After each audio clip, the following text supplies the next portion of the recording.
안녕하십니까. 문학채널 시치유 심리상담사 김종진입니다. 저는 시인으로, 신앙송가로, 심리상담사로 활동을 하고 있습니다.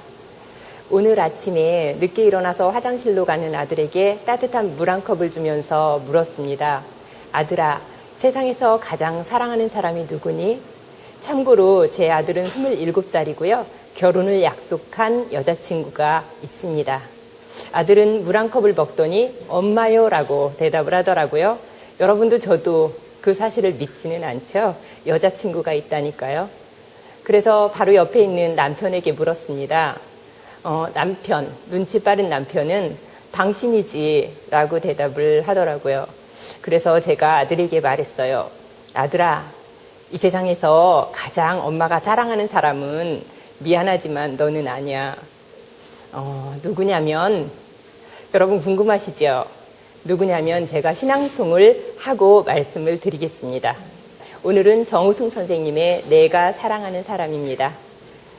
내가 사랑하는 사람, 정우승.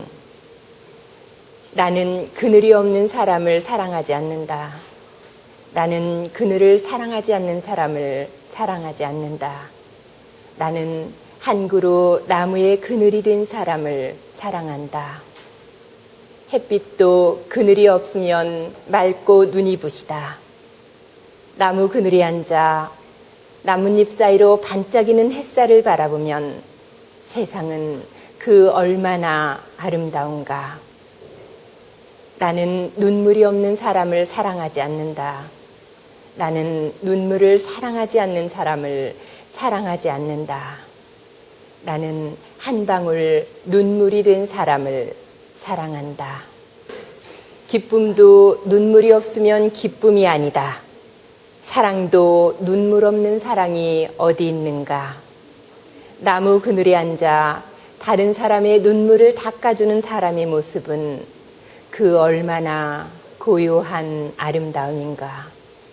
네, 정말 아름다운 시죠. 이 시는 제가 신앙송가 인증서를 받은 때부터 좋아했고 항상 옆에 같이 함께 다니는 시로 한 18년이나 된 시입니다. 여러분 아까 제가 신앙송 끝나고 제가 가장 사랑하는 사람이 누군지 말씀드린다고 했죠.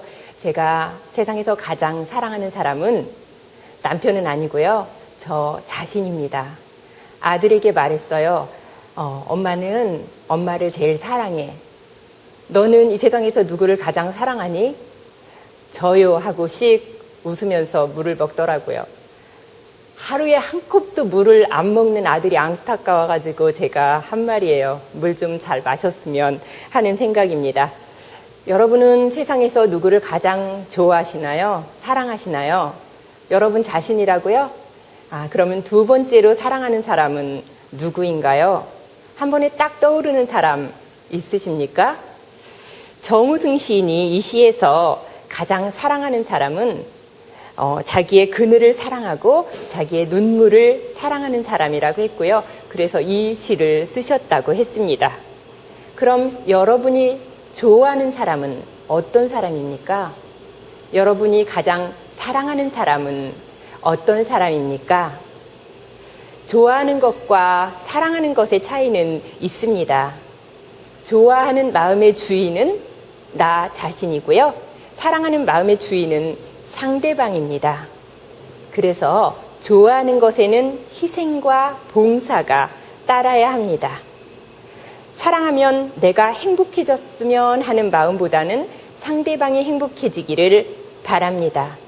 그러므로 자신이 원하는 것을 내려놓고 포기하는 횟수가 많아집니다. 어쩌면 전부를 포기하기도 합니다. 예를 들면 영화 타이타닉에서처럼 자기가 죽을 수 있는 상황에서도 구명보트를 상대방에게 양보를 하거나 그렇지 않으면 교통사고가 나는 순간에도 사랑하는 사람을 살리기 위해서 핸들을 확 꺾는 경우 많이 보셨죠? 드라마 같은 데서. 그런 경우가 진심으로 사랑하는 경우죠. 좋아하는 건 내가 그 사람을 포기했을 때 내가 잃어버릴 상대가 하나뿐인데요. 사랑하는 것은 그 사람과 헤어졌을 때 남는 것은 그 사람 하나고 모든 것을 잃게 되는 것이라고 합니다. 그래서 어떤 심리학자는 감히 사랑한다는 말을 함부로 하지 말라고 했습니다. 전 세계에서 진정한 사랑을 들려준 동화가 있습니다. 쉘 실버스타인의 아낌없이 주는 나무, 다 아시죠? 옛날에 한 그루 나무가 있었습니다. 그 나무에게는 사랑하는 소년이 있었죠. 소년은 나무 줄기를 타고 올라가서 그네도 타고 매달려 놀고 사과도 따먹고 숨바꼭질도 했습니다. 그래서 나무는 행복했죠. 나무는 소년이 피곤해지면 그늘에 와서 쉬는 것도 행복했습니다. 소년은 자신의 돈이 없자 사과를 따서 팔아서 그런 자금을 마련했습니다. 그래도 나무는 행복했습니다. 소년은 나무가지를 베어서 집을 지었습니다. 그리고 또 나무를 베어서 멀리 배를 타고 나가서 아주 오랜만에 돌아왔죠. 그래도 나무는 행복했습니다. 나중에 아주 늙어서 소년이 찾아왔습니다.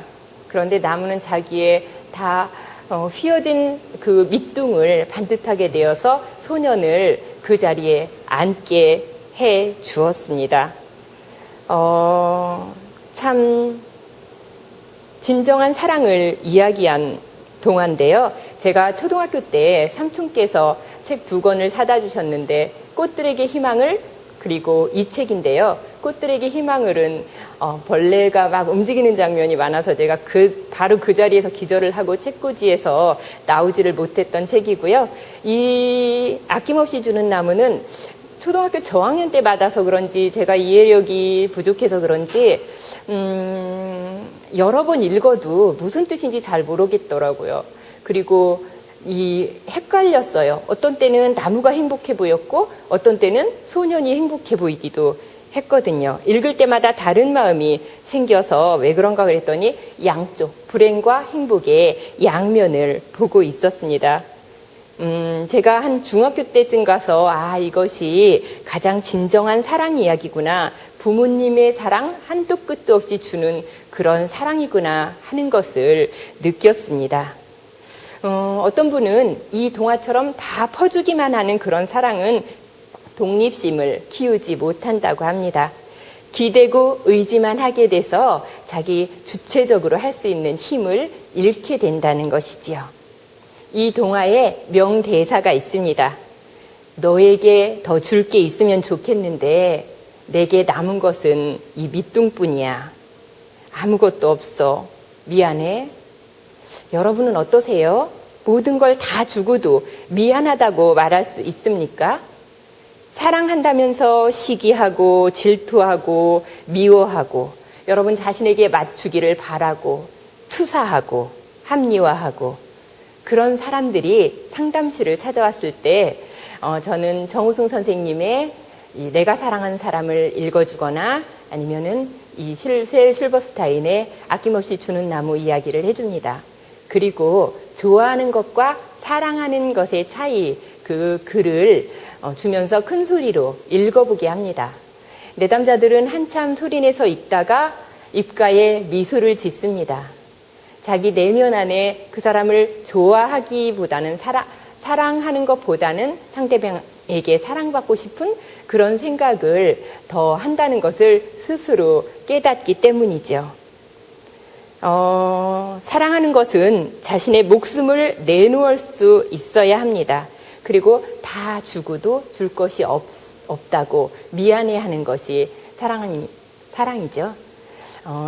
저는 왜 갑자기 이 생각이 나는지는 모르겠는데요. 고객님 사랑합니다 라는 영혼 없는 말이 지금도 들려오는 것 같은데요. 그것도 다른 이유는 있습니다만. 고등학교 때 진정을 한 사랑을 이야기한 시라고 배웠는데요. 저는 좀 해석을 달리하는 시입니다. 한용운 선생님의 사랑하는 까닭 한번 들어보세요. 내가 사랑하는 것은 까닭이 없는 것이 아닙니다. 다른 사람들은 나의 홍한만을 사랑하지만은 당신은 나의 백발도 사랑하는 까닭입니다. 내가 당신을 기로워하는 것은 까닭이 없는 것이 아닙니다. 다른 사람들은 나의 미소만을 사랑하지만은 당신은 나의 눈물도 사랑하는 까닭입니다. 내가 당신을 기다리는 것은 까닭이 없는 것이 아닙니다. 다른 사람들은 나의 건강만을 사랑하지만은 당신은 나의 죽음도 사랑하는 까닭입니다. 이 시는 진정한 사랑에 대해 말하고 있다고 했습니다. 이 시에서 말하는 사람은 당신을 사랑하는데 그 이유는 당신이라 그 존재가 다른 사람들과는 달리 부정적인 모습, 즉 백발, 눈물, 죽음까지도 사랑하기 때문이라고 했습니다.